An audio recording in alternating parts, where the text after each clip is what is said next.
আসসালামু আলাইকুম।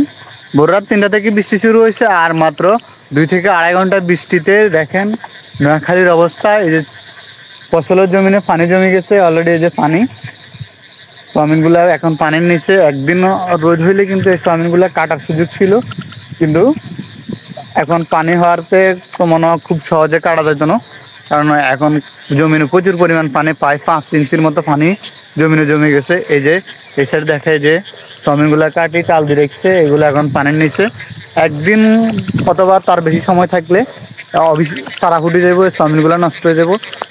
আর এই সাইড দেখেন, এই যে এই সাইডে প্রচুর পরিমাণ মানুষের জিনিস এখন পানির নিচে। তো এখানে তো আসলে মানুষের কিছু করার নাই, এটা আল্লাহ পাকের হুকুম যে বৃষ্টি হয়েছে এত কম সময়, মানে ২-২.৫ ঘন্টা বৃষ্টিতে এই অবস্থা হইব। ওটা আসলে ভাবার মতো বিষয় না, মানুষ ভাবও যে এরকম বৃষ্টি এখন হইব। তো যাক, কিছু করার নাই, পরিস্থিতির শিকার আল্লাহ পাকে দিচ্ছে, এখানে তো মানুষের কিছু করার সুযোগ নাই। তো সবাই একটু দোয়া করবেন যেন মানে এরকম বৃষ্টি যেন আর না হয়। নোয়াখালীতে প্রচুর পরিমাণ বৃষ্টি হয়েছে, ২-২.৫ ঘন্টা তো প্রচুর বৃষ্টি হয়েছে। আকাশে অবস্থা এখনও খুবই খারাপ, আকাশে এখনও মেঘলা অবস্থায় আছে।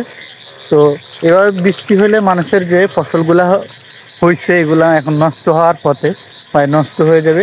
কারণ ২-২.৫ ঘন্টা যখন ২ দিন ৩ দিন অথবা পানির নিচে এই চাউমিনগুলো থাকলে চাউমিনগুলো অটোমেটিকলি সারা চলে আসবো, আর চাউমিনগুলো নষ্ট হয়ে যাবে। শুধু চাউমিন না, জমিনে বাদাম আছে, এই যে বাদামের জমিনগুলোতেও প্রচুর পরিমাণ পানি মাটির নিচে থাকে, এগুলো নষ্ট হয়ে যাব। তো সবাই একটু আল্লাহর কাছে বেশি বেশি দোয়া করবেন যেন বৃষ্টি যেন আর না হয়, হ্যাঁ। কারণ মানুষ খুবই ভোগান্তিতে পড়ে যাবে যদি আরো বৃষ্টি হয়, মানুষের খুব কষ্ট হয়ে যাবে এগুলো নিয়ে। তো ঠিক আছে, সবাই ভালো থাকবেন।